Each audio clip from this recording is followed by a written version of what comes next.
yakomeje kutwoherereza marayika wayo ngo adusobanurire ibihishwe byayo kugira ngo tutazagwa mu rujijo. Twabonye ko harimo n'amatorero, none twageze ku matorero arindwi icyo ashushanya n'ayo matorero uko yitwaye n'uko yagiye avuka.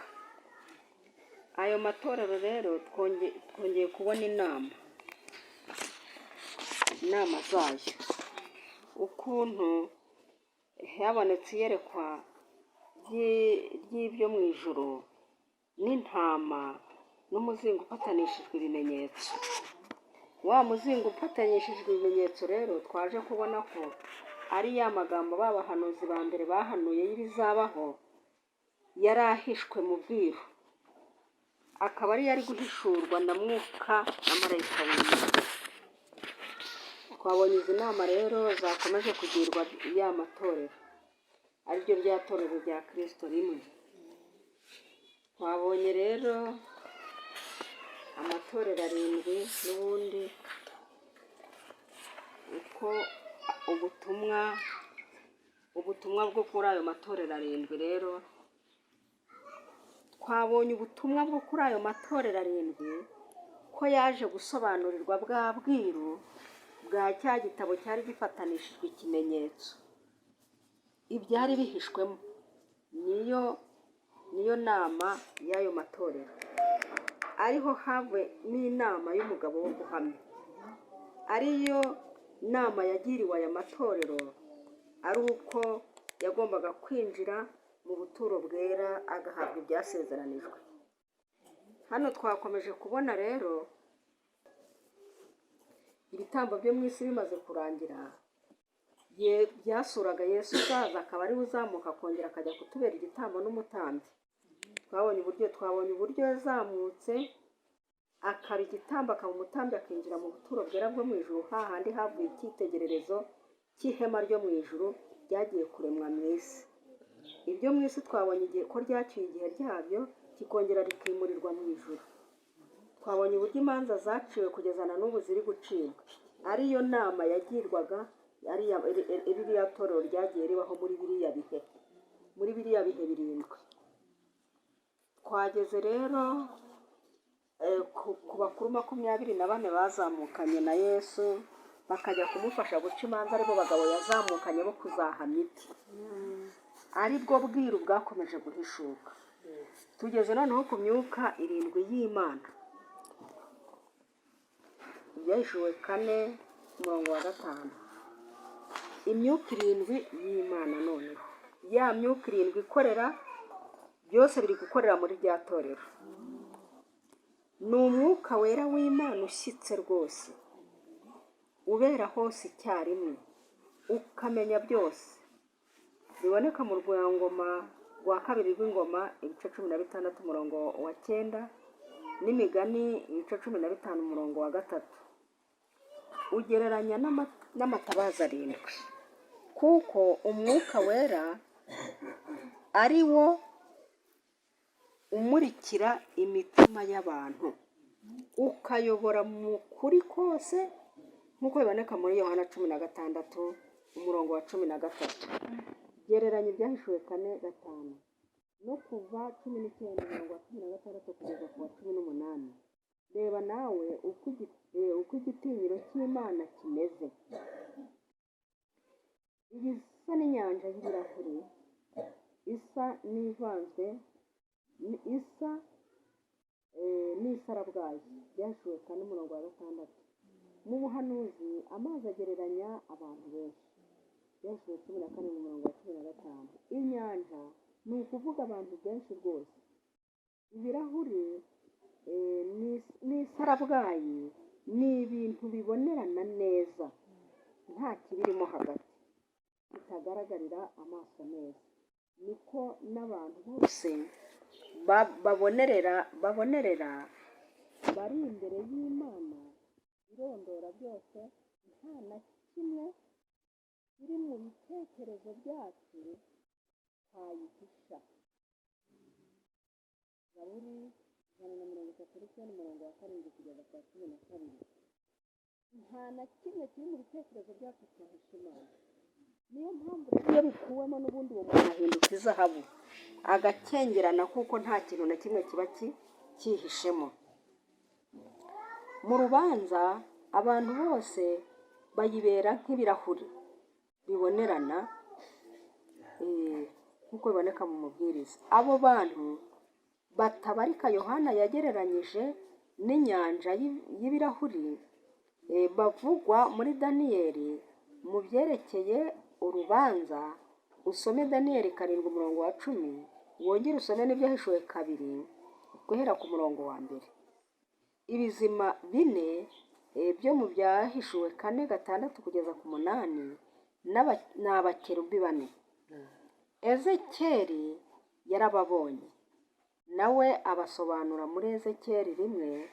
Muri Ezekiyeli 10:16 yongeye kubasobanura avuga ko ari abakerubi. Abakerubi nibo bahetsi b'intebe y'ubwami y'Imana. Amen. Abakerubi bahoraga iruhande rw'intebe y'Imana batwikira batwikurura, ariko noneho abakerubi nawe ushobora kubamo, nanjye ushobora kubamo. Ni abahetsi b'intebe y'ubwami. Noneho no hejuru y'isanduku y'isezerano hari ibishushanyo by'abakerubi babiri byatangwaga hejuru y'intebe y'imbabazi. Mwibuke uko ibishushanyo byavumburiwe mu matongo y'abakera, bigereranya ibyegera by'Imana n'ibizima bihwanye n'ibyo Yohana na Ezekiyeli babonye. Ibi birava mu ijuru, noneho biraba ibyacu mu isi. Nitumara kuba nk'inyanja y'ibirahure tubonerera Imana neza. Abakerubi bahoraga hafi y'Imana mu iyerekwa n'imigabane 4 Abisiraheli bigabanyagamo bakambitse. Umugabane wose wagiraga ibendera ririho ishusho ihwanye n'ikizima kimwe cyo muri bya bindi 4 Yohana yeretswe. Usome kubara 2 umurongo wa 1 kugeza ku wa 3. Wongere usome no kubara 10 umurongo wa 18. Wongere usome kubara 25 umurongo wa 17. Uko amabendera yabo yasaga. Ayo mabendera y'Abisiraheli aho babaga bakambitse. Irya Yuda ni nk'intare, irya Efurayimu nk'ikimasa, irya Rubeni nk'umuntu, irya Dani nk'ikizu kiguruka. Ubigereranye n'ibyahishuwe 4:7. Nk'uko ibyo bizima 4 bihora bizengurutse intebe y'Imana, niko n'imigabane 4 y'Abaheburayo yazengurukaga ubuturo bwera bwabagamo intebe y'Imana. Kuzura amaso kw'ibyo bizima 4 rero, kugereranya ubwenge bwabyo buhebuje bifite. Byahishuwe 4 umurongo wa 8. Umurimo wabyo ni uwo kubahiriza Imana no kuyerereza. Urisangamo nisangemo. Umwana w'intama, usome mu byahishuwe, twabonye iby'intama n'iby'umuzingo ufatanishije ikimenyetso. Umwana w'intama rero usome ibyahishuwe 5 umurongo wa 6. Wongere usome 5 ku murongo wa 5. Ibyo Yohana yabonye byose byo mu buturo bwera bwo mu ijuru byasesereje ku buturo bwo mu isi n'umurimo wabukorerwagamo. Yego. Nicyo cyatumye Yesu Kristo witangiye gupfira abantu yagereranijwe n'umwana w'intama. Reba na Yohana igice cya 1 umurongo wa 25.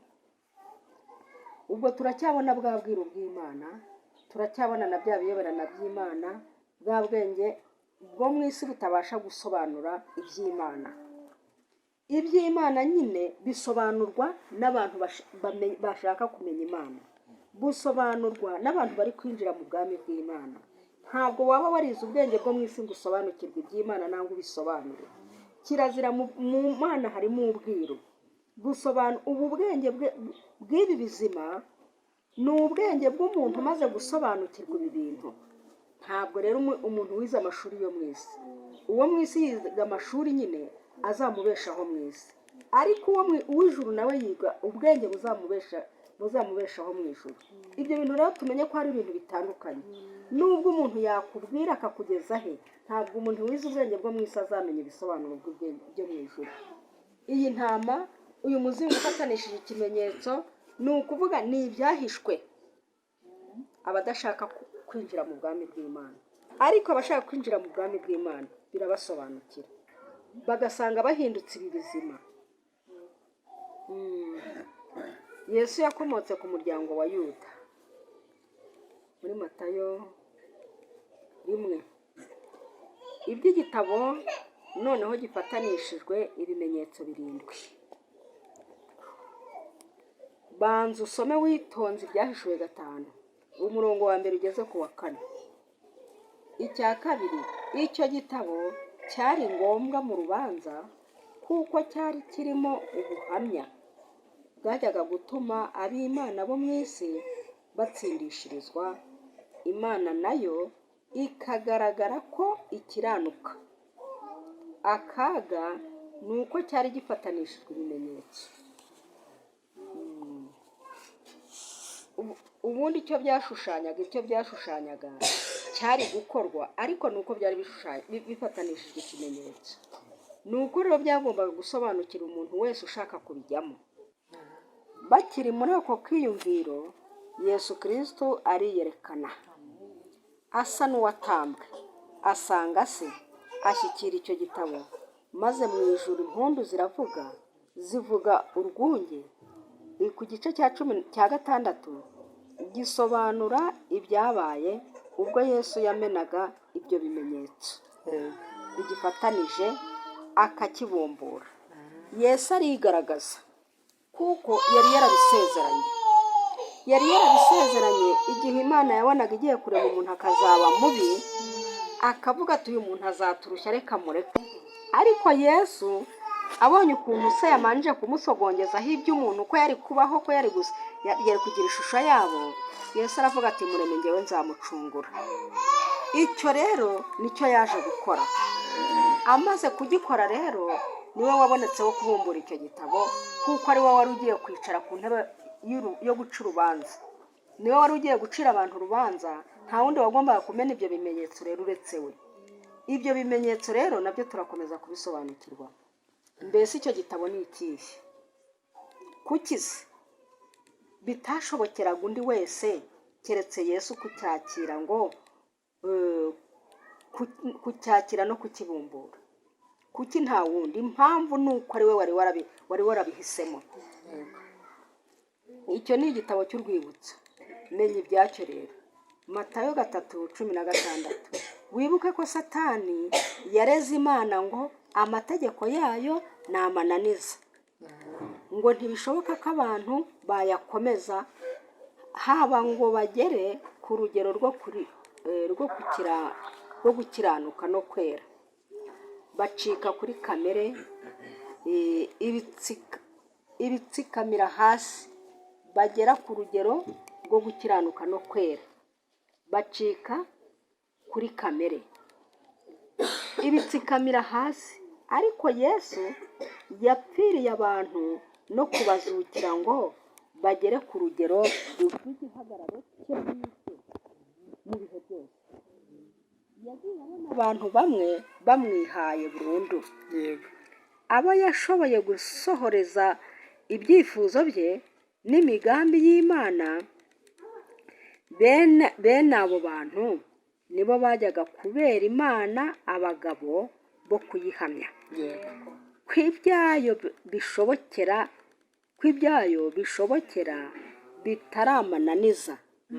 Nicyo cyatumye handikwa ari imirimo cyangwa ingeso cyangwa amagambo cyangwa ibitekerezo n'imitima myiza y'agahano.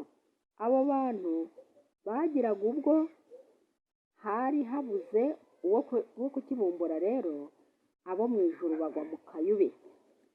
Yohana ararira azi ko ibyo bibuze ko na ruguru. ni iki cyatumye bidashobokera undi kukibumbura keretse Yesu? Ni uko ari we wenyine nyiri ukubahesha kamere nshya, nta wundi. Iyo umuntu abaye muri Kristo nibwo ahinduka icyaremwe gishya. Yesu niwe wadutambiwe, niwe watuzukiye.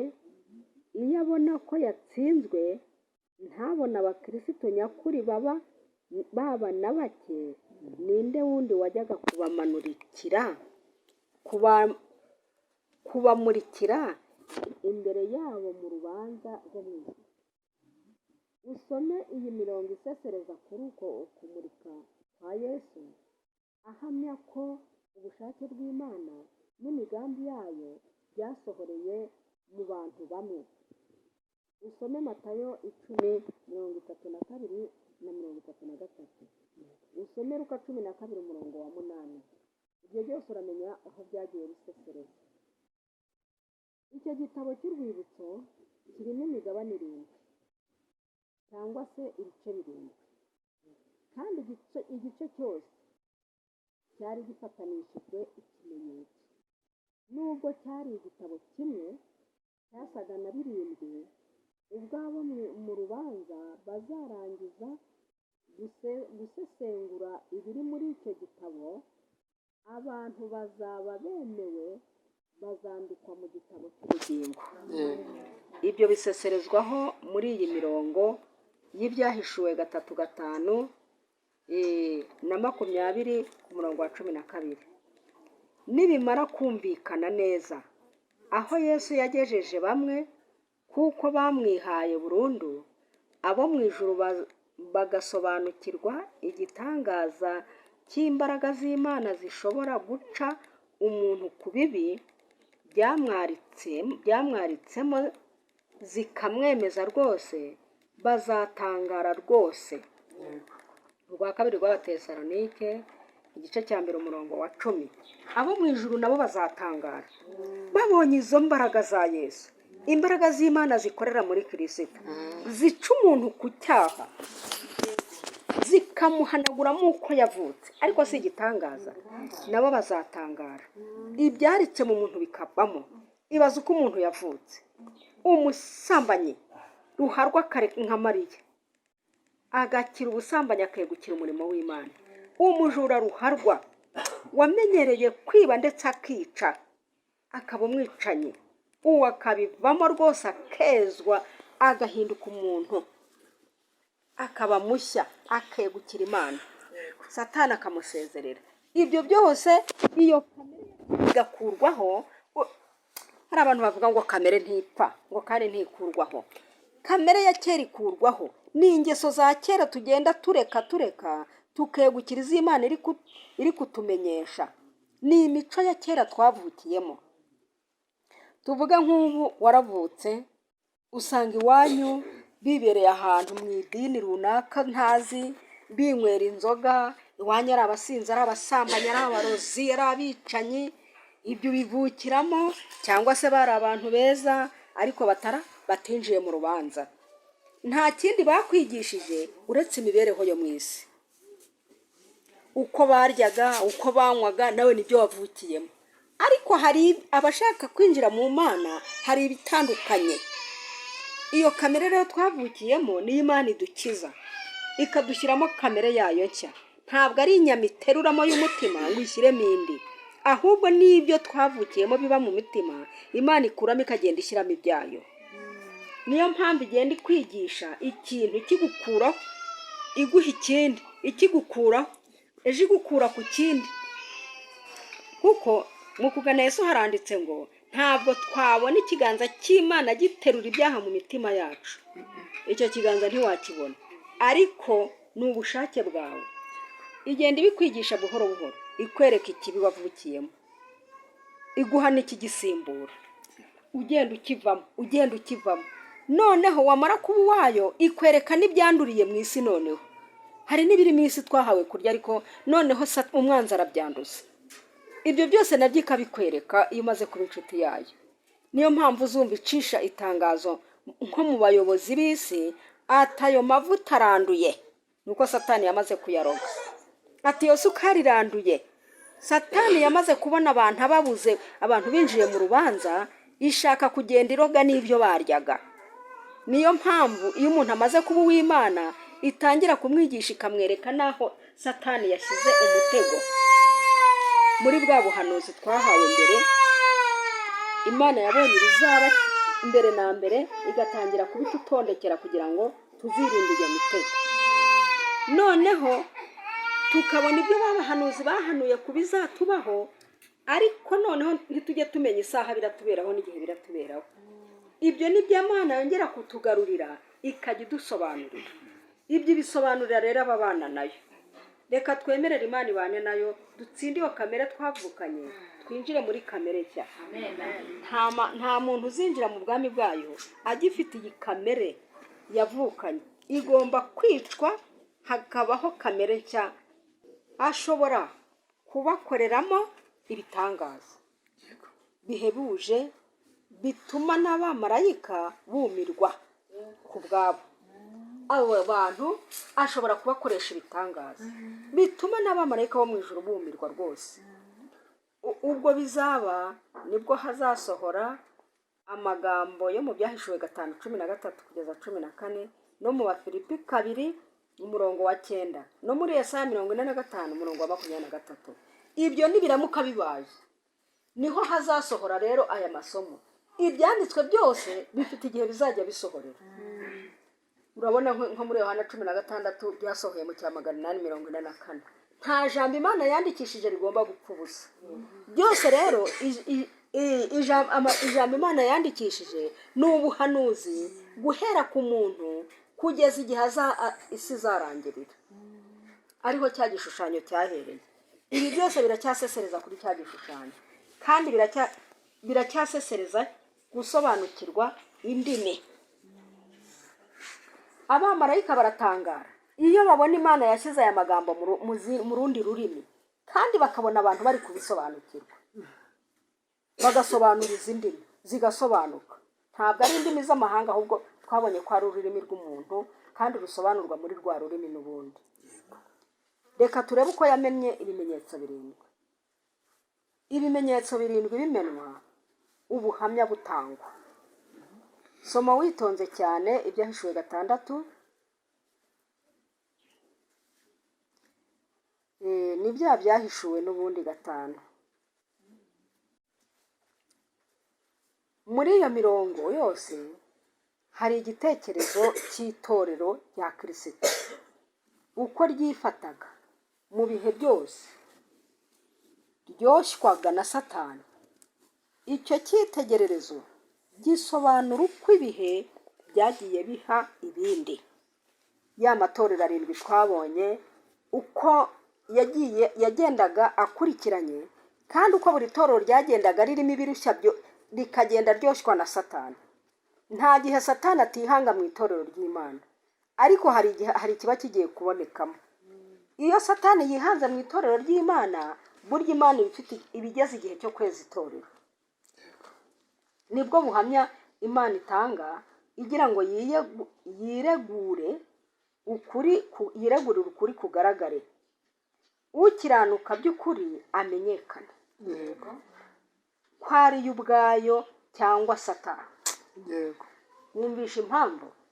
Impamvu rero itorero ryose rikurikiranwa na Satani. N'ubundi Satani nawe ni igikoresho cy'Imana. Ni yasuka ijya guhinga mu murima rero. Imana iraberereka igakoresha Satani. Satani ubwo Imana nayo ibishaka kugira ngo itorero rigaragare, ab'Imana bagaragare.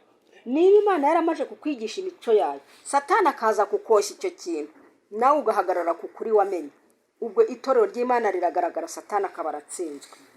Imana ikabibonye abayo by'ukuri, kuko Imana ntabwo itwaza igitugu.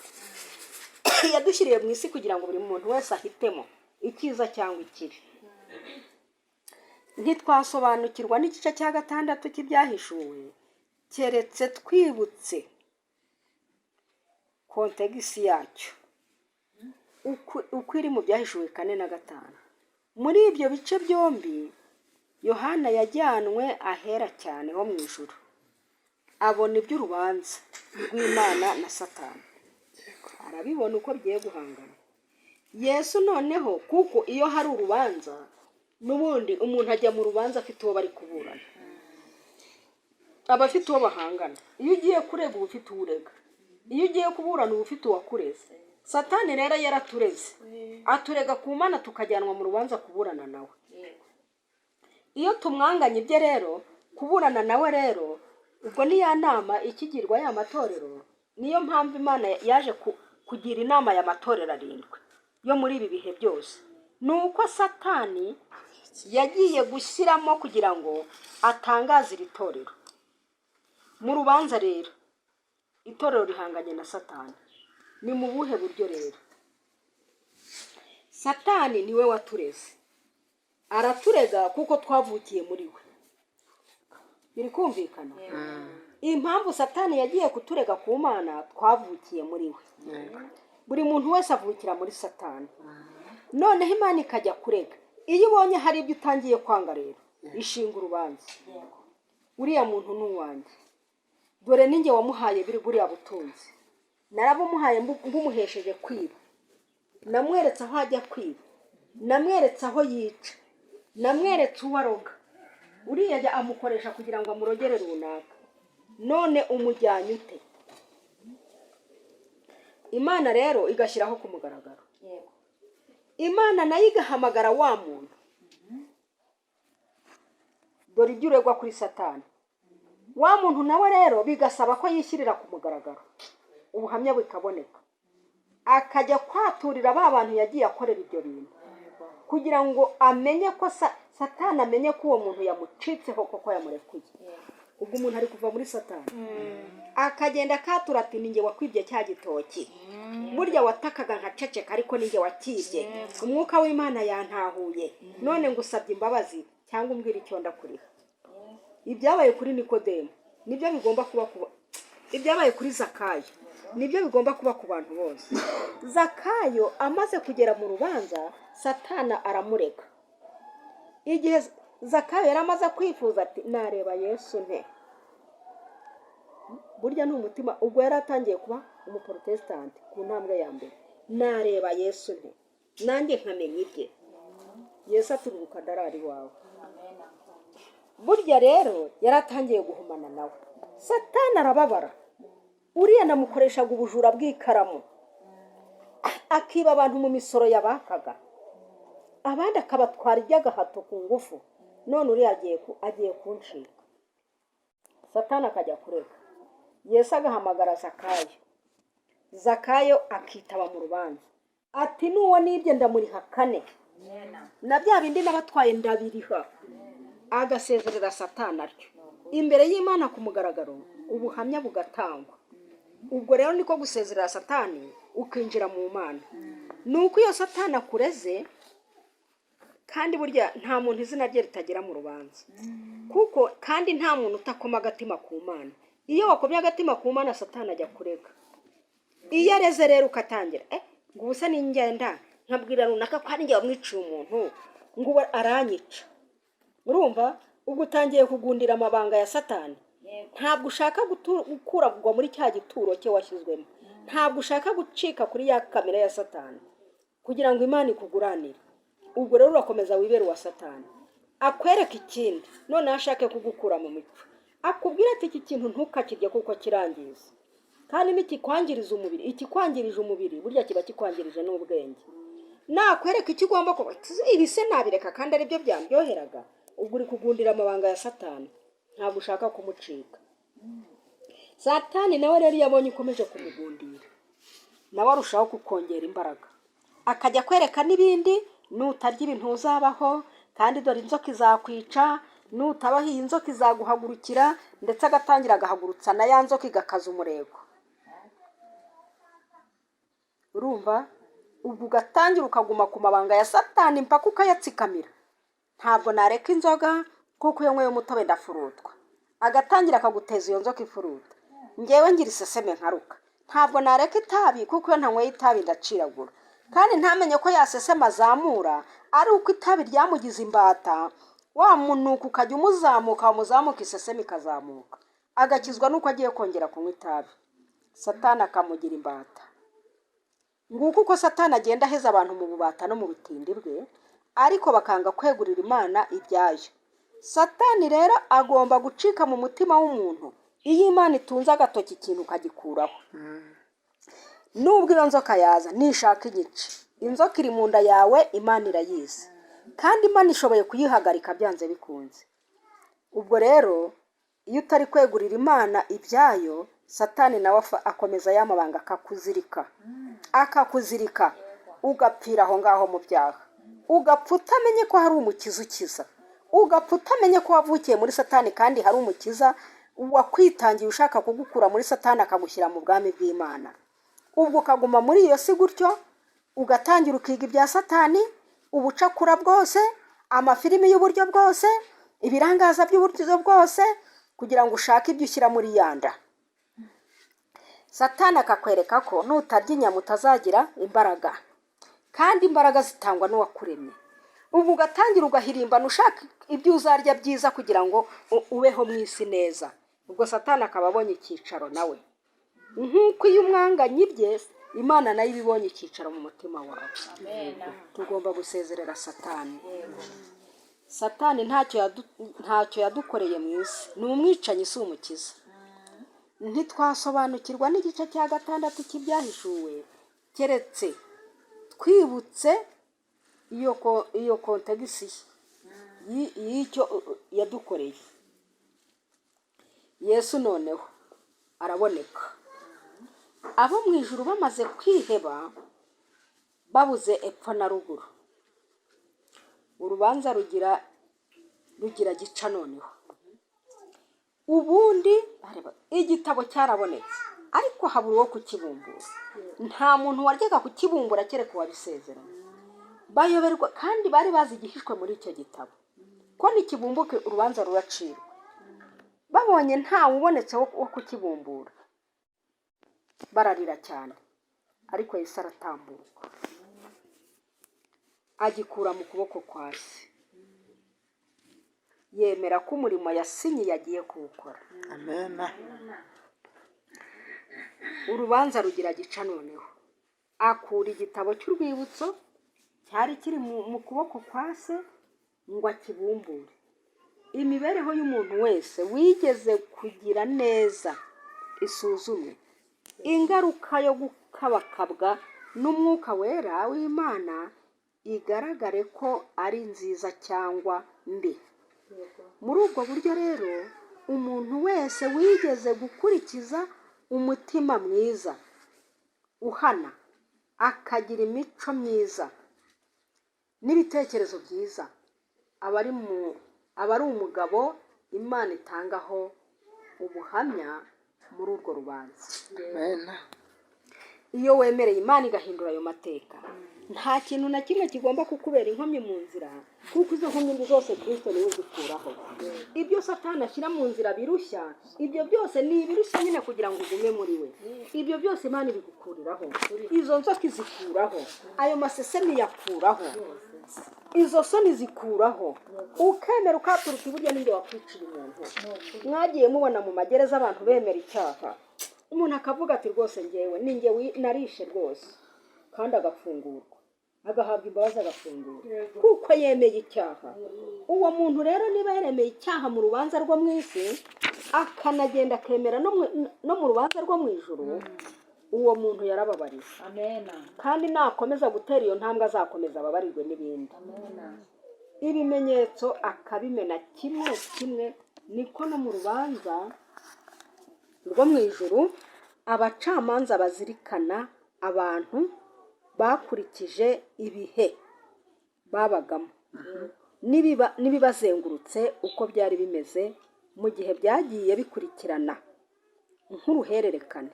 Igihe cyose kizirikanwa ukwacyo, kigasuzumwa n'abari bariho muri icyo gihe. Niyo mpamvu b'abakuru 24 yazamukanye nabo, kuko nibo bari bamenyereye ibyo bihe, nibo bari bazi ibyo bihe, nibo bari bazi ibyo bagombaga gucamo. Abo rero nibo yacishije urwo rubanza. Si ukuvuga ko yari abiyobewe, ariko ni abagabo yatanzeho umugabo nyine.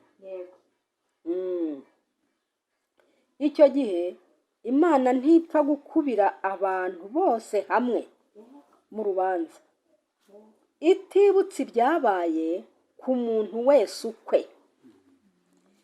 Imana ntabwo, ariko se ubundi iyo abantu bagiye kuburana, iyo bageze mu rukiko ari 4 ari 5, umucamanza akubira hamwe imanza zabo akazicira hamwe?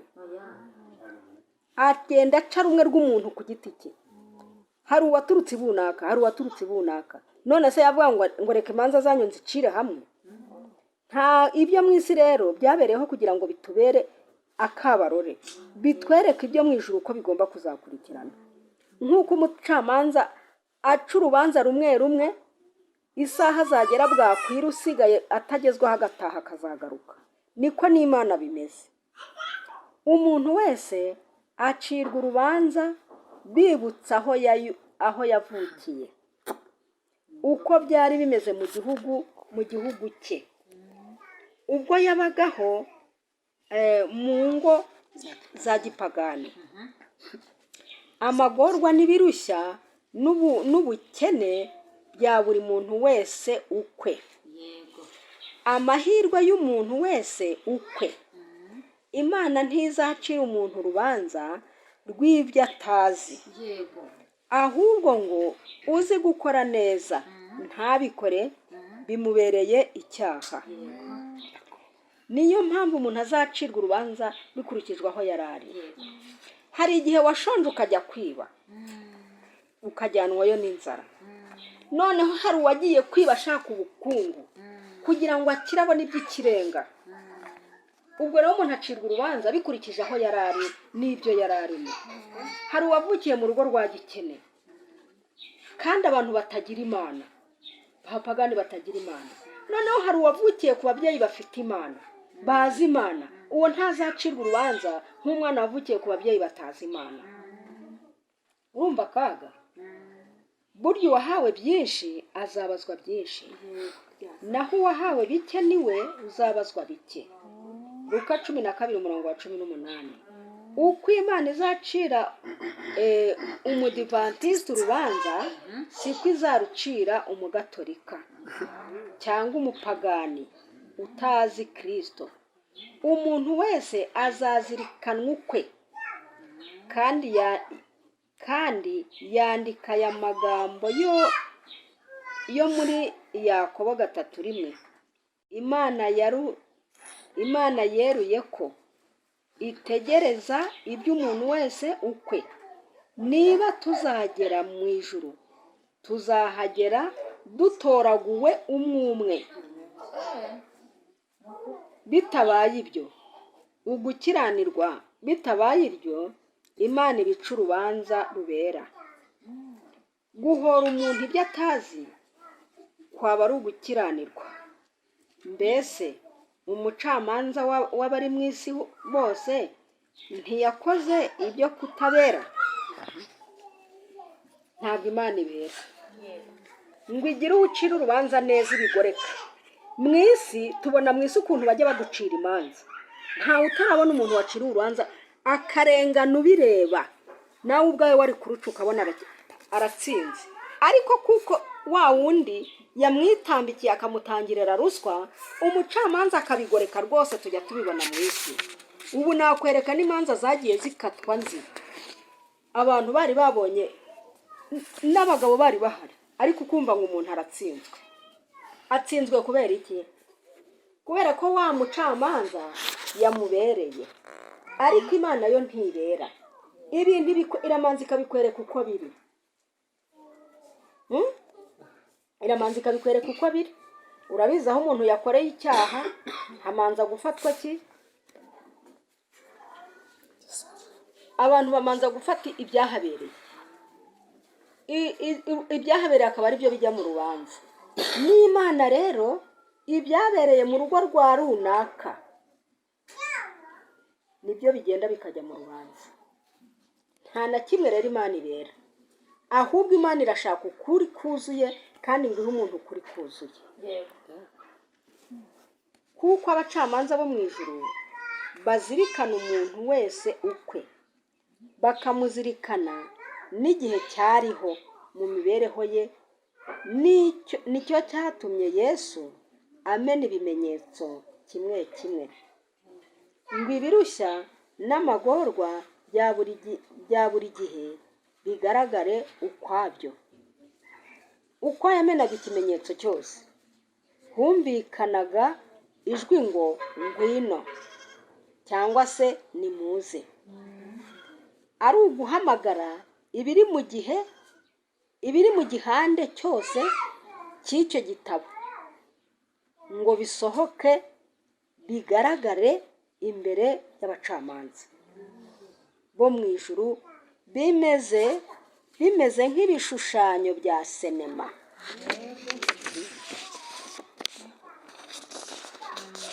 Ngwino cyangwa nimuze.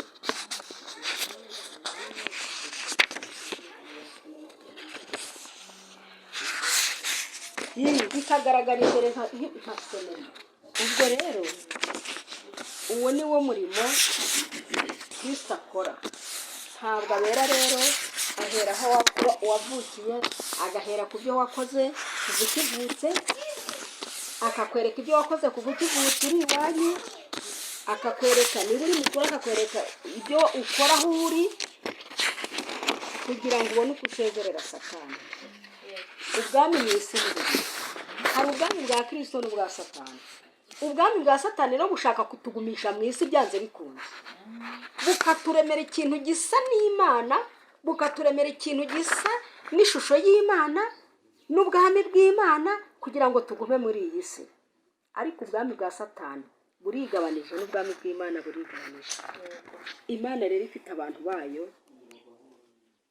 kandi ntabwo itoranya, ahubwo kwa kundi tuvuga ngo Imana hari abo yatoranyije, itoranya muri abo imaze gucira urubanza. Ntabwo itoranya bicira urubanza, ahubwo itoranya mu imaze gucira urubanza. Bamwe bakabagira abakozi runaka, bamwe ikabagira abakozi runaka, ariko mu rubanza ntabwo itoranya. Ikimenyetso cya mbere kimenwa, Byahishuwe 6:2. Ifarashi y'umweru isohoka. Ifarashi, itorero rya Kristo. Urubanza rutangira, ifarashi y'umweru niyo yasohotse. Itorero rya Kristo rirasohoka rero, riva muri Satani, nk'uko yavuze ngo ngwino cyangwa nimuze. Twabonye ko rwatangiriye mu itorero rya Filadelfiya. Bakobwa b'abanyabwenge bari basigaye 5, ariko bagereranya 50. Abo bantu rero nimuze, yarahamagaye nimuze, barinjira bose, binjiriye rimwe mu rubanza baratsindishirizwa. Ariko izagenda itoragura mu Bayuda, itoragura mu Bagiriki, itoragura mu aho hose izagenda itoraguramo umuntu, kuko aba yarahamagaye ati nimuze, aho bari bamutegerereje. Noneho iryo torero rya Kristo, kwera kwayo ni ugutungana kw'iryo torero. Kwera kw'Imana ni ugutungana kw'iryo torero, kugira umuheto kw'iyo farashi. Iyo farashi rego yicayeho ni Kristo. Iyo farashi yasohotse ni itorero ryari risohotse rya Kristo, ni Kristo n'ubuntu bwe, niwe wari usohokanye itorero rye. Kugira umuheto kuyicayeho rero, kwicaye kuri iyo farashi, ni ukurwana intambara nziza. Niko kugereranya no mu Efeso 5:10 kugeza ku murongo wa 13, no muri Timoteyo 6 umurongo wa 12. Guhabwa ikamba ni uguhamwa gutsinda. Yohana yeretswe ko iryo torero ryari iryo kurwanya ibya Satani rikanesha. Amen. Wicaye kuri iyo farashi y'umweru yari afite umuheto kandi agenda anesha. Ni ukuvuga rero ngo iryo torero rya Kristo n'ubundi niwe urineshereza. Iryo torero rigereranywa n'ifarashi y'umweru, urukumva, ihetse ufite umuheto kandi wahawe ikamba rya rindi ryo mu gihe cy'intumwa ryitwa iryo mu Efeso, ryari intungane. Iryo torero ryo mu gihe cy'intumwa ritihanganira imirimo y'Abanikolayiti. Iryo torero ntabwo ryihanganira imirimo ya Satani. ntabwo rikorana n'abantu bafite imico mibi. Iryo ntabwo ririhanganira. Kandi ryakoze umurimo utangaje wo kwamamaza ubutumwa mu bihugu byose, ndetse ryatumye isi ihinda umushyitsi. Intumwa iyo zazaga mu kirere runaka, abantu baravugaga bati abubitse ibihugu baje nino. Iryo torero ryahawe gutsinda koko. Ikimenyimenyi ni uko mu mudugudu wo mu Antiyokiya basagaga 10,000. Pawulo nawe yarabyeruye ati ubutumwa bumaze kugera mu isi yose. Ubutumwa buragenda bugera mu isi yose. Twabonye ko abavuye mu rubanza aribo bajya kuba abagabo bo guhamya. Ntabwo wamara gukorerwa ibintu ngo uceceke. Kandi tubonye ko Bibiliya uko yanditse kose kuva mu itangiriro ari ubuhanuzi tuzanyuramo. Kandi twabonye ko igishushanyo Nebukadineza yarose ari impagarike y'umuntu azahagararamo agakiranuka, nawe akabizahabu. None tubonye inama yagiriwe iryo torero rimaze kuboneka muri kiriya gishushanyo, ko ryagiriwe iyi nama yo kwinjira mu rubanza, rigasohoka ari ifarashi y'umweru. Niko rero umuntu agomba gusohoka mu rubanza ameze anesheje Satani n'ibye byose. Ikimenyetso cya kabiri kimenwa, ifarashi itukura isohoka. Reka turebe uko yamenye ikimenyetso cya kabiri. Ifarashi itukura igereranya itorero rya Kristo ryo mu gihe cy'amaraso menshi, rihwanye n'igihe cy'itorero rya Simuruna. Ubwo twavuye ku itorero rya mbere rya Efeso, tugeze ku itorero rya kabiri rya Simuruna. Ikimenyetso cya kabiri kiramenwa, havamo Simuruna yanyuze mu maraso. Irya mbere ryasohokanye ifarashi y'umweru kunesha, ariko irya kabiri risohokera mu ntambara mu maraso, ryaneshesheje amaraso rero. Irya kabiri ryo ryaneshesheje amaraso. Ikimenyetso cya gatatu rero nacyo kiramenwa, Yahishuwe 6:5 n'uwa 6. Ifarashi y'umukara. Itorero rya gatatu, ubwo ni amatorero twabonye, ari kwerekanwa uko yakurikiranye n'ibyayibayeho muri uru rubanza. Bya bimenyetso bimaze kumenwa byamenewe aba bantu. Noneho tugiye kubona aya matorero ukuntu yagiye akurikirana muri uru rubanza, anesha. Ifarashi y'umukara igereranya itorero igihe ubuyobe n'ubujiji n'inyigisho z'ibinyoma byaryinjiyemo. Iyo farashi ihuje n'itorero ryo mu gihe cy'Iperugamo, ubwo Konstantino yubahirizaga ubukristo, ahatira abantu bose kuryinjiramo banze bakunze. Nuko barizamo n'imyizerere yabo ya gipagani, maze itorero ryahoze ari iryera rigibwamo n'umwijima w'icuraburindi. Rya torero ryanesheje i Roma mu gihe cy'ifarashi y'umweru, noneho rineshwa n'i Roma, rihinduka ifarashi y'umukara. Urumva ya matorero ukuntu yagiye akurikirana. Icyazanye Kristo rero kubumbura cya gitabo, ni uku yaje kumena ibi bimenyetso kugira ngo itorero risohokemo uko riri. Ariko noneho tubonye ukuntu amatorero yagiye asubira inyuma. Itorero rya mbere ryasohokanye ifarashi, ubwo ni icyitegererezo cy'itorero. Ariko itorero rya kabiri ryo rinyura mu maraso, ariko irya gatatu ryo rigera ikirenge mu itorero rya mbere, ariko noneho riza gusubira inyuma, ryumvira ubwami bwo mu isi, ryihwanya n'isi, rijya mu rwiyunge. Kandi itorero ry'Imana riba riri ukwaryo, ntabwo ryinjira mu rwiyunge. Abantu bajya babyumva rwose, nubwo waryunga n'abandi bantu, ntabwo riba ribaye itorero ry'Imana, ahubwo n'ubundi riba rigiye mu rwego rw'itorero ry'isi. Itorero ry'isi rirahari, n'itorero ry'ijuru rirahari. uzajya ubona amadini atandukanye, abahanuzi baba muri ayo madini n'ubundi ni babakonikoni. Itorero ry'Imana riri ukwaro n'amatorero yo mu isi arahari. Itorero ryo mu isi rero rifite andi arikomokaho. Ayo matorero, ayo madini yose arikomokaho n'ubundi akorera isi kandi ahabwa iby'isi. Niyo mpamvu wajyaga wumva ngo mu bwami habagamo abakonikoni umwami yakoreshaga. Noneho ubuho biri mu buryo bwa gikristo, bishushanyije mu buryo bwa gikristo. Ayo madini akorana n'isi niyo n'abakonikoni bagenda bahanurira abantu b'isi. Uzababwirwa n'iki rero abahanuzi bahanurira Imana n'abahanuzi bahanura iby'isi, bahanurira isi? Nuko azaguhanurira akakwereka iby'isi, azakubwira ati ndagukuraho inyatsi. Imana iraguha ubutunzi, ntabwo Imana ari kitanga. Imana iguha ubutunzi ishaka ari uko umaze gusohoka muri ruriya rubanza.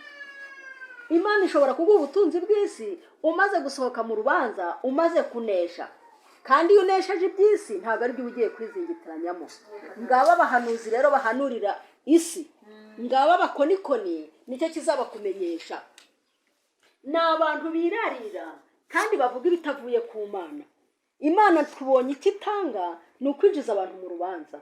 Naho abakonikoni bo mu isi, abahanuzi bo mu isi binjiza abantu n'ubundi mu isi. Ikindi kizabakubwira, Imana itangaza ibintu byabuzanijwe ku Mana, abo bantu bagahanura ko byakozwe n'Imana, bakinjiza abantu muri bya bintu. Ngaba abakonikoni bahanurira isi ariko badahanurira ijuru, kuko iteka abahanuzi b'isi bajya guhuza n'abahanuzi b'Imana. Urabibona icyitegerezo kwa Farawo, Mose atumwa gukurayo ubwoko bw'Imana. Abahanuzi, Mose nk'umuhanuzi wagiye ari Imana, nako yamugize nk'Imana. Nka Mose wagiye ari umuhanuzi w'Imana, yajyanye inkoni Imana yamuhaye ngo akorere ibitangaza imbere ya Farawo, ayijugunye hasi ihinduka inzoka. Babakonikoni rero bakorera umwami w'isi nabo bajugunye izabo zihinduka inzoka. Ariko igitangaza nuko ya nzoka ya Mose yamize za zindi za babakonikoni. Niko binameze rero uyu munsi, abakonikoni mu isi barahari bahanurira abantu iby'amahoro iby'isi. Ariko iyo ijambo ry'Imana rije, ariyo nkoni ya Mose, ikuraho bya binyoma byabo. Ibimirite rero ukuntu imira ibyo binyoma by'abakonikoni, nuko iyo wumviye Imana ukinjira muri uru rubanza, ukuramo ubuhamya, nawe ugasohoka usohokanye iyi farashi y'umweru. Usohoka muri wa rubanza utsindishirijwe n'Imana, wandagaje Satani, wakiriye iby'Imana. Ntabwo rero iby'Imana iguha niyo ibibizi, niba iraguha ubukire ni akazi kayo. Icyo nzi cyo ni uko ubutsinzi isi n'ibyayo byose. Ngiryo itandukaniro, ntihakajye hagira ubayobya. Imana ifite abahanuzi bayo, n'isi ifite abahanuzi bayo, kandi tubonye ukuntu bigenda bitandukana.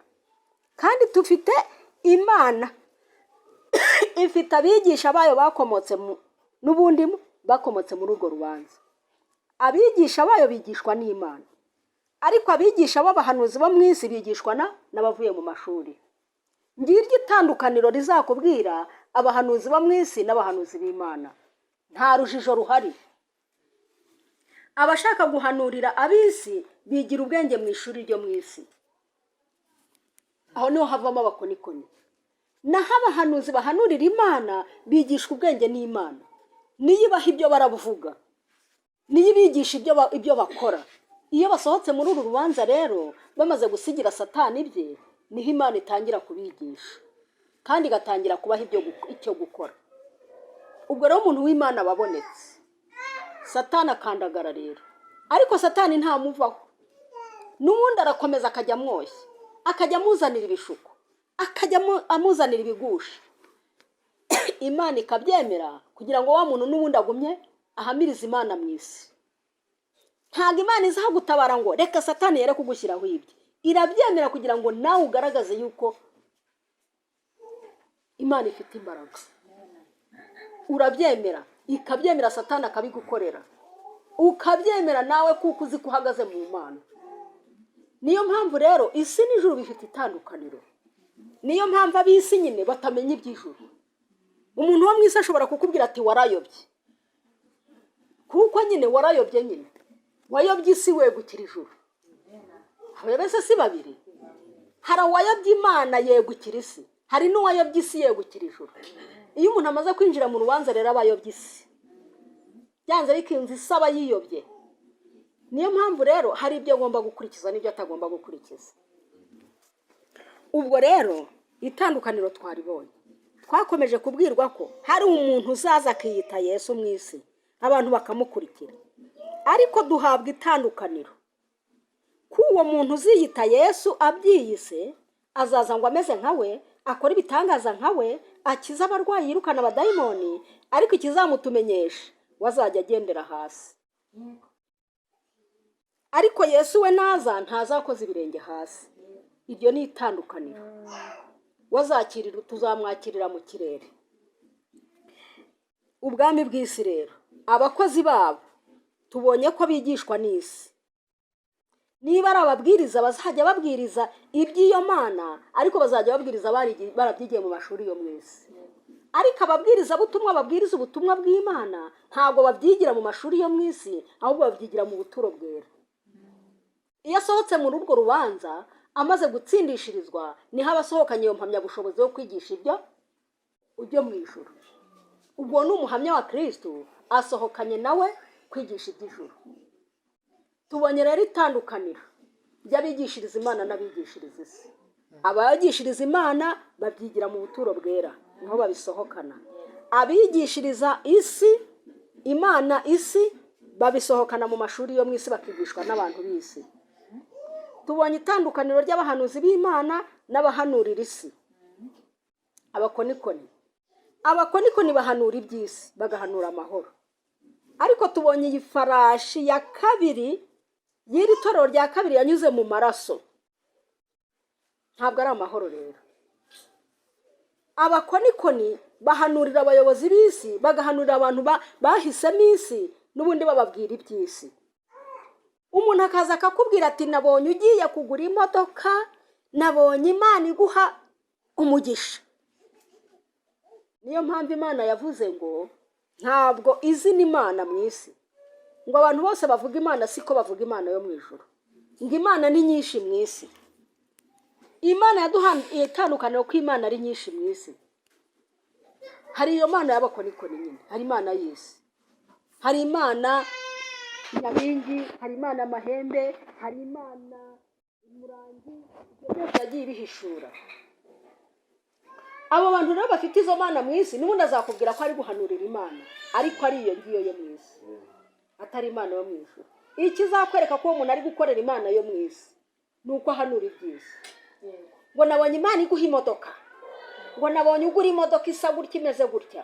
Ntabwo Imana itanga imodoka. Umuhanuzi w'Imana ntabwo imutuba ko runaka agiye kugura imodoka, ahubwo igutumaho iti genda ubwire runaka ko ibyo bigomba gusubirwamo, yitawe mu rubanza. Ntabwo itumaho umuntu ngo ngiye kuguha imodoka.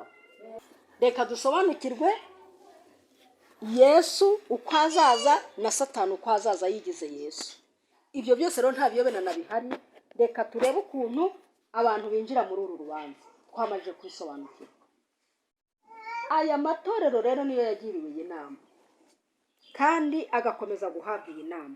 No muri iki gihe turimo, itorero ry'iki gihe niryo riri guhabwa iyi nama. Ndetse byageze ubwo itorero ryahenebereye rwose, rigahuza ubumwe n'umwijima w'abapagani. Byatumye umwe witwaga Farasisi yandikira, ubwo turi kubona rya torero ryayoborwe na Constantine, umwami Constantine, akaryigarurira akarihuza n'amadini yo mu isi. Amaze kurihuza n'amadini yo mu isi, rimaze guhenebera arijyamo. Umukuru w'itorero ry'abakristo abahinyura ati, uyu muntu wo mu itorero arabahinyura ati, mwebwe abakirisitu muziririza imiziririzo n'imitukiro n'imihango y'abapagani, ndetse n'iminsi mikuru n'ibirori byabo murabigira, yemwe n'ingeso zabo mwarazigundiriye rwose. Ntacyo mwaretse, nta kibatandukanya n'abapagani na gito, keretse ko mujya muteranira ukwanyu. Ubwo amanutse kuri rya torero ry'Imana ryamaze guhenebera rikivanga n'isi, ari we mudivantisiti, wari umudivantisiti nyakuri umaze gutera izi ntambwe. Nababwiye ko Satani akomeza kwegera itorero kugeza ubwo utagumye mu Mana ngo ukomeze wakiriza imbaraga, aho waba ugeze hose yaguhanura. Nuko uyu muntu abahinyura ko baretse Imana, ngo icyo barushije abapagani ni uko bateranira ukwabo. Guteranira ukwanyu se mukitwa itorero runaka, muteranira mu rusengero runaka, wagize ngo niko kwemerwa n'Imana? Ahubwo imico ya Kristo, abateranijwe no gutangana ubuhamya, iryo ni ryo torero ry'Imana. Rizahigwa kandi kubera ko ritihwanyije n'andi madini. Iki ni cyo Konstantino yakoreye iri torero ryo muri iki gihe cye. Itorero rirahenebera. Reka turebe uko byaje kugenda. Uyu muntu yarabagaye, aturetse ko musigaye muteranira ukwanyu gusa. Ibya sayiri n'ingano na vino n'amavuta, ibi ni ibigereranyo bigenda bigereranya ibintu byerekeye muri iri torero. Sayiri n'ingano ni ibiribwa, naho vino ni ikinyobwa. Byose ni ibitunga umubiri. Bigereranya inyigisho zo mu ijambo ry'Imana zitunga umutima. Noneho habonetse ibi bigereranyo rero by'ibiriho mu isi, ariko Imana ishaka kubagereranyiriza ko ari ibigereranya n'ibizatunga imitima yabo. Nuko rero sayiri n'ingano ni igishushanyo cy'inyigisho zerereza no kubahiriza Yesu, ngo abantu abe ari we bategaho amakiriro wenyine. Sayiri tuzi ko ni ikiribwa cy'ingano kigereranya Yesu we mutsima w'ubugingo.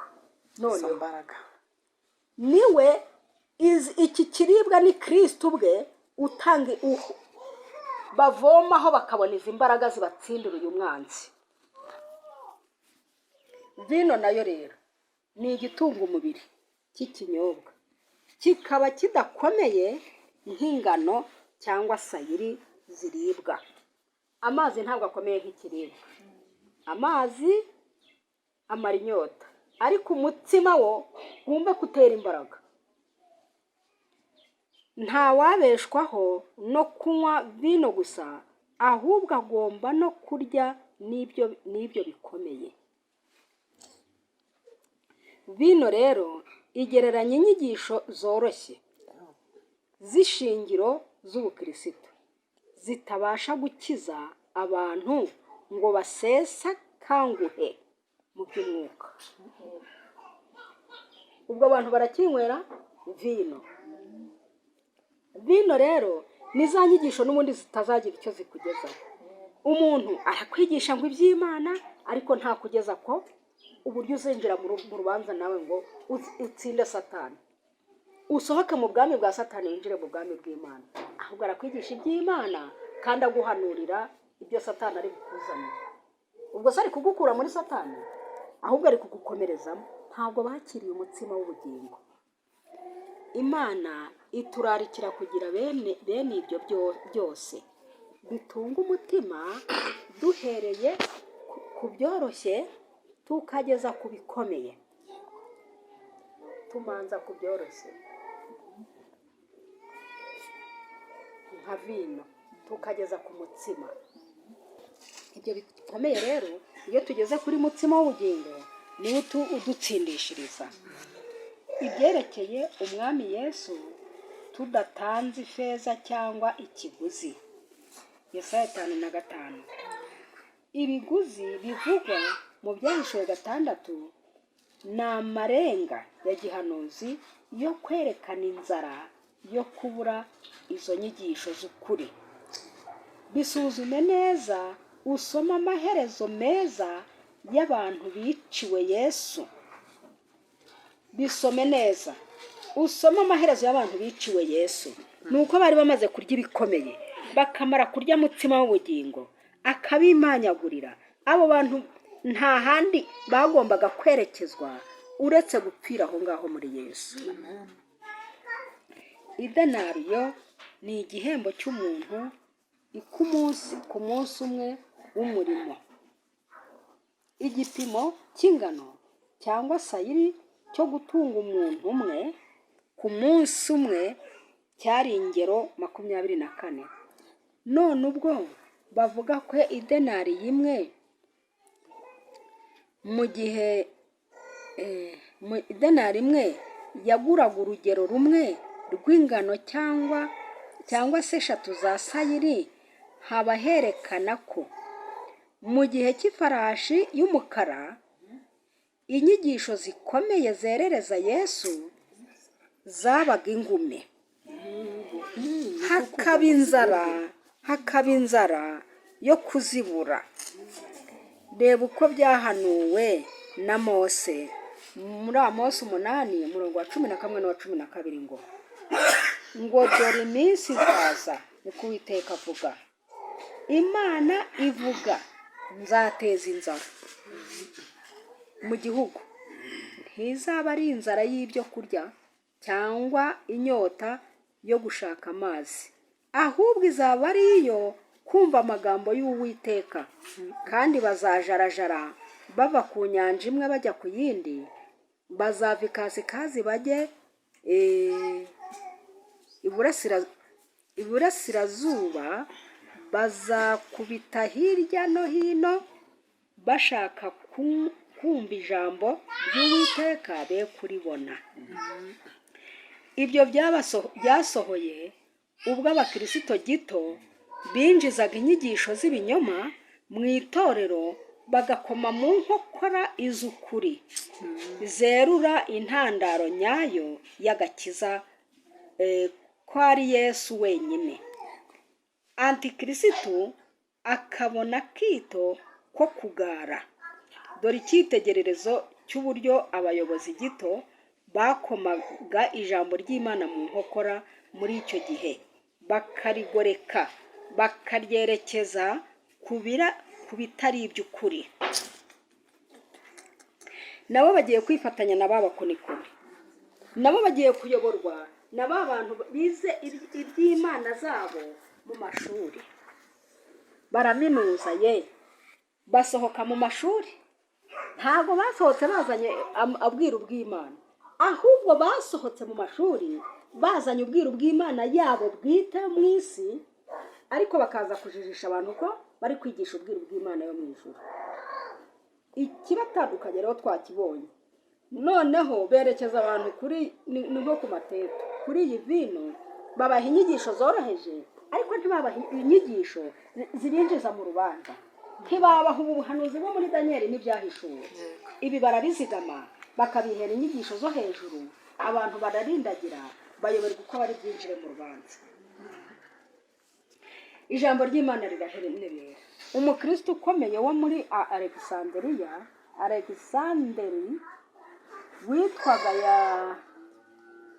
yavuze ko ibya Mose yanditse mu Itangiriro abisobanura, nawe amuhimbira ati, Mose yavuze ko paradizo ari inda y'umugore utwite. Uruzi ruturuka mu Edeni ruyinetesha n'urureri, kandi ngo uruzi ruyivamo rwigabanyamo 4. Ati ibyo bigaragaza uburyo urureri rugabanyijemo imigabane 4 y'ingenzi mu ruhande rw'urureri.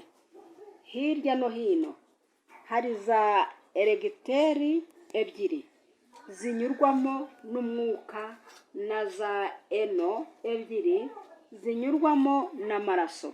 ibyo byose babivuze bamuhimbira bamubeshyera kugira ngo ibinyoma byabo byemerwe mu itorero. Uwo yarongeye ati, aho Mose yavuze ko isi yaremwe mu minsi 6, ni ukuvuga ngo yaremwe mu bubasha 6. Murumva ikiva muri ya mashuri yo mu isi? Barashaka guhindura abantu b'Imana ngo babahindure mu Mana yabo. None se Mose yerekaga abantu iby'ururero rw'ingobyi y'inda y'umwana, ibyo bihuriyeho n'iby'ijambo ry'Imana? Ibyo se bihuriyeho n'agakiza k'Imana? Murumva ukuntu abantu bayobejwe kandi n'ubu bakiyobya? Iby'Imana biritaruye kandi bifite uko byigwa, kandi ubishaka wese arabibona akabigeraho. Upfa kuba washatse ko Imana ikuyobora gusa, ukihitiramo ko ugomba kuyoborwa n'Imana, uwo muntu arinjira akayoborwa n'Imana. Ariko niba wemeye kuyoborwa n'isi, nta kindi ni siyanse n'ibi bazakuyoboramo. Aba bantu rero, uyu muntu yari ashatse guhindura siyanse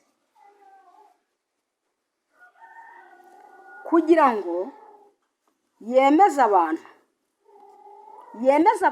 ibyo mu isi neza neza, abakure mu by'ijuru. Abandi bakomeje guhimba ibindi, bapfobya inyigisho zikomeye z'ukuri, nk'uwitwaga Justine wavuze ko Imana yategetse abantu gukebwa ku munsi wa 8. Ati ubwo Imana yabategetse gukebwa bamaze iminsi 8 bavutse, niko natwe dukwiriye gukebwa imitima yacu w'ibibi ku munsi wa 8 w'icyumweru, ari wo wa mbere. Urumva haberekeje, aberetse ko bagomba gukebwa iby'imitima nabo ku munsi wa 8. Abakuye ku munsi w'isabato wa 4, aberekeje ku munsi wa 8 ko ariho bagomba gukebwa imitima. Ubwo bakebwaga imibiri ku munsi wa 8, noneho no ku munsi wa 8 niho tuzajya dukeba imitima. Ababerekeje kuri uwo munsi wa dimanche gutya. Reka tumenye kandi dusobanukirwe icyo Imana ishaka. Abinjira mu buturo bwera gusa muri urwo rusengero nibo babimenya, kuko uyu muntu wiga ibi bintu byo mu isi akabisesengura, nawe nusesengura iby'ijuru azakubwira ko wayobye. Warayobye kuko wayobye isi, winjira mu by'ijuru. Nawe yayobye iby'ijuru, yinjira mu isi. Aho hari itandukaniro rero. Ushaka iby'isi aramukurikiza, ariko ushaka iby'ijuru arakurikiriza icyitegererezo cy'ijuru. Ni ibintu bihanganye. Amavuta agereranya umwuka wera. Ni ukuvuga ko muri ibyo bihe byo kugoreka ijambo ry'Imana no gupfobya Kristo no gutega amakiriro ku mihango mu cyimbo cyo kuyatega ku gukunda umukiza we, umwuka wera yakomeje gukabakaba imitima y'abantu. Hakaboneka bamwe batemeye guhenebera kw'abandi bakristo benshi, bigereranye n'ibyahishuwe 2:13, witondeye amagambo yose ahanditse. Nabyo barabihinduye. Ikimenyetso cya 4 kimenwa, ifarashi y'igitare cy'igaju isohoka. Ubu rero turacyakomeje gusobanukirwa ibi bimenyetso, n'ubundi biri gusohokera kuri ya matorero 7 uko yagiye akurikirana. Ibi ni ibimenyetso byakurikiranye bigaragaza ayo matorero uko yakurikiranye, aho yagiye agwa, itorero runaka aho ryaguye, irindi runaka aho ryahembukiye, irindi runaka aho ryaguye. Izi nama rero zikaba zigirwa itorero ryo muri iki gihe kugira ngo zimenye aho abantu baguye nabo bahirinde. Kugajuka kw'iyo farashi. Ibimera iyo bitwikiriwe ntibibone umucyo biragajuka. Niko n'itorero ryo mu myaka y'umwijima uhereye mu mwaka wa 538 nyuma ya Kristo ryabuze umucyo w'ukuri. rikagereranywa na Tuwatira, ifarashi igajutse. Tuwatira rero, itorero rya kane Tuwatira, twumve naryo uko ryanyuze muri iki gihe cyaryo. Umwijima uhavugwa ni uw'ubuyobe kandi uhuje n'amayoberane yo mu itorero ry'Ituwatira. Tuwatira ni itorero ry'amayoberane ryahuriye n'akaga cyane. Rupfu agereranya akarengane k'iminsi 1260.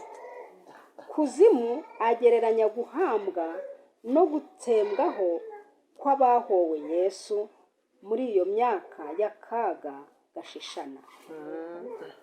Guhabwa ubutware bwa 1/4 cy'isi bigereranye na Daniyeli 11 wize ukubitiyeho no kwibuka ko hapfuye abakirisitu basaga 5 miliyoni muri ako karengane.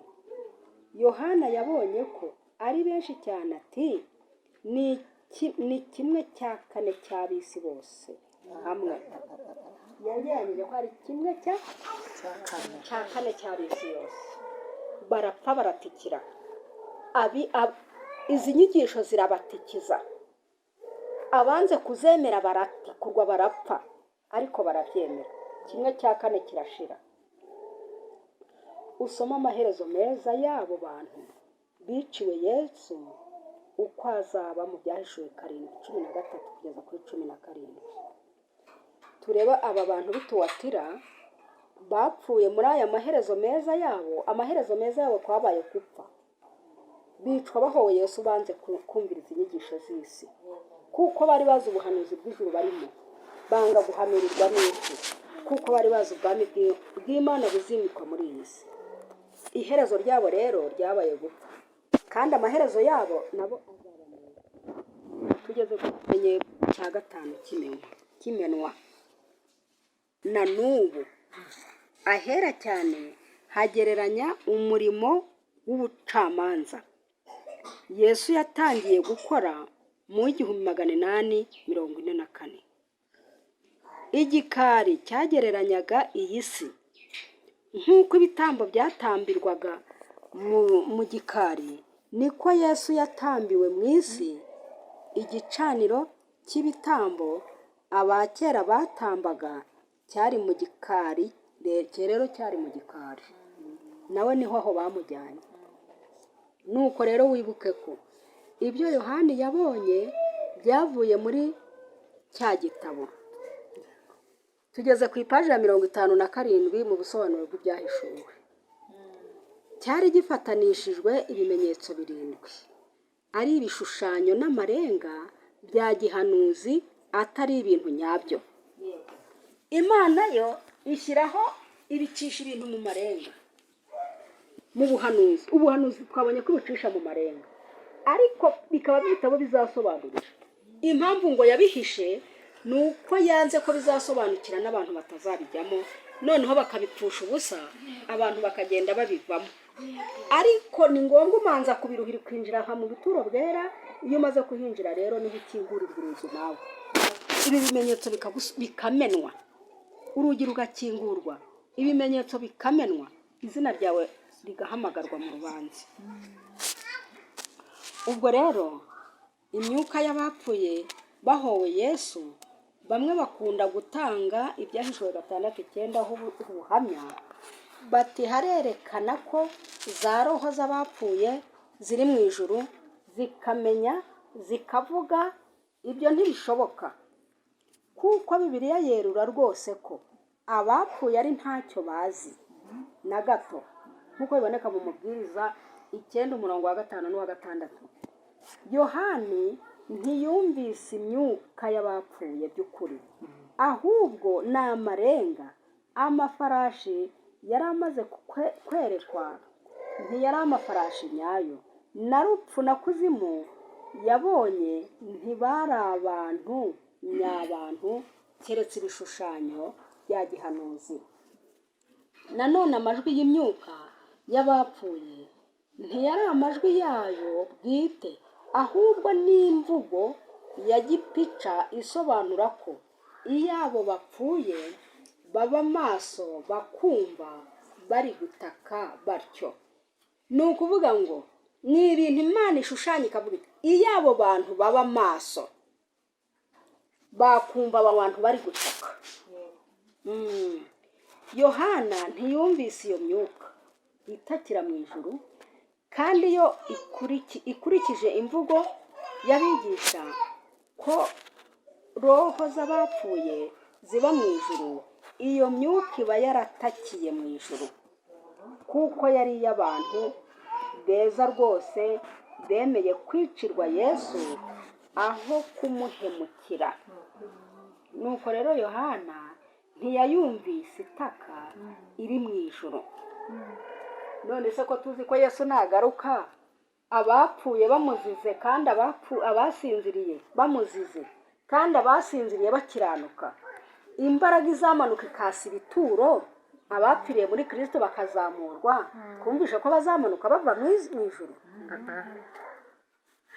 Umuntu rero aruhukira aho ashyizwe. Aho ashyizwe niho azasangwa. Ntabwo rero imyuka ijya mu ijuru ngo ikore ibitangaza, ivuge kandi ikore. Icyo nacyo ni ikinyuranyo, ni ibintu byo kujijisha abantu. Nk'uko twabonye nyine b'abakonikoni bo mu isi bagenda bagafata ibintu byo mu ijuru bakabyitwaza ngo bari guhanurira ijuru. Ariko itorero ry'Imana twabonye ko ari rimwe, kandi rifite imvugo imwe, kandi rifite imico imwe, kandi risa kimwe.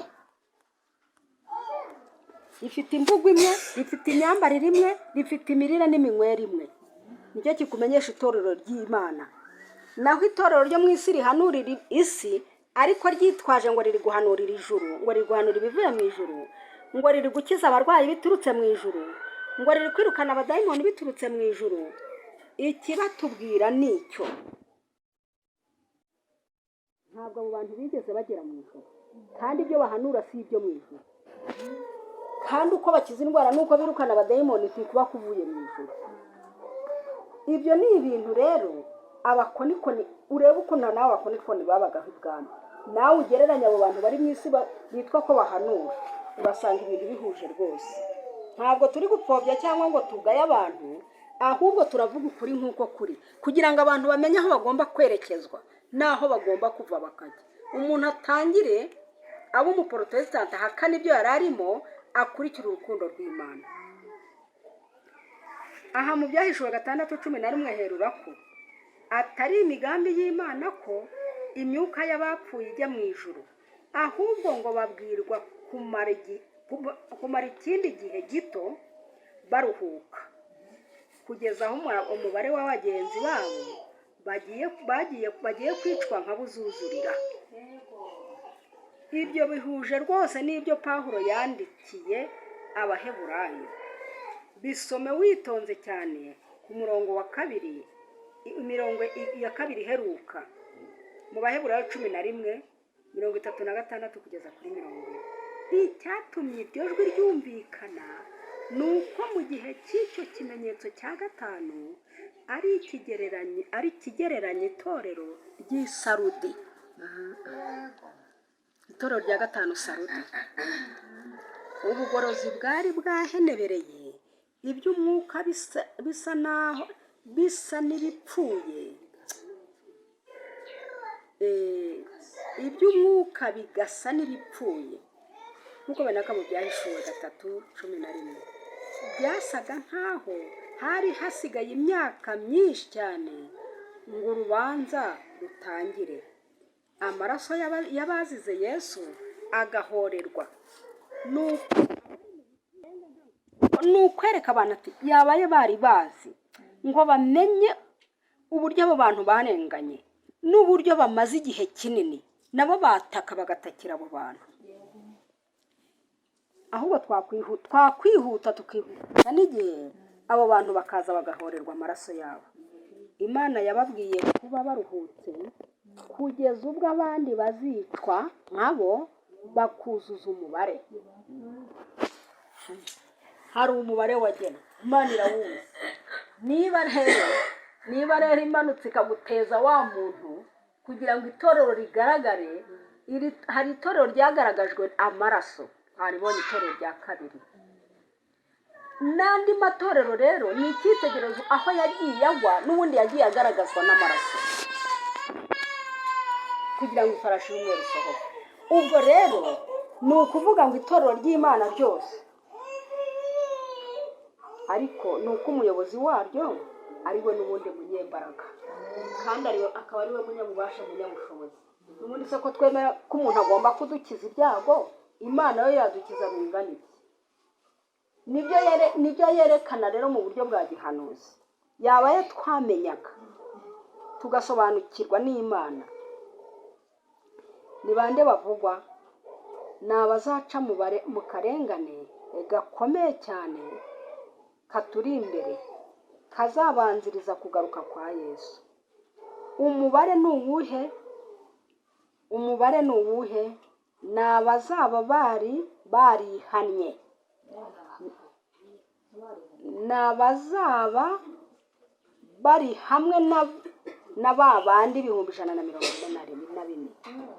Ariko bo Imana ikazabareka ngo basinzire bitewe n'uko izaba yabonye ko batazatsinda muri ako karengane, bigatuma bihakanya Imana kandi bayikundaga. Wibuke ko hari ab'Imana izatabara muri ubwo buryo. Amen.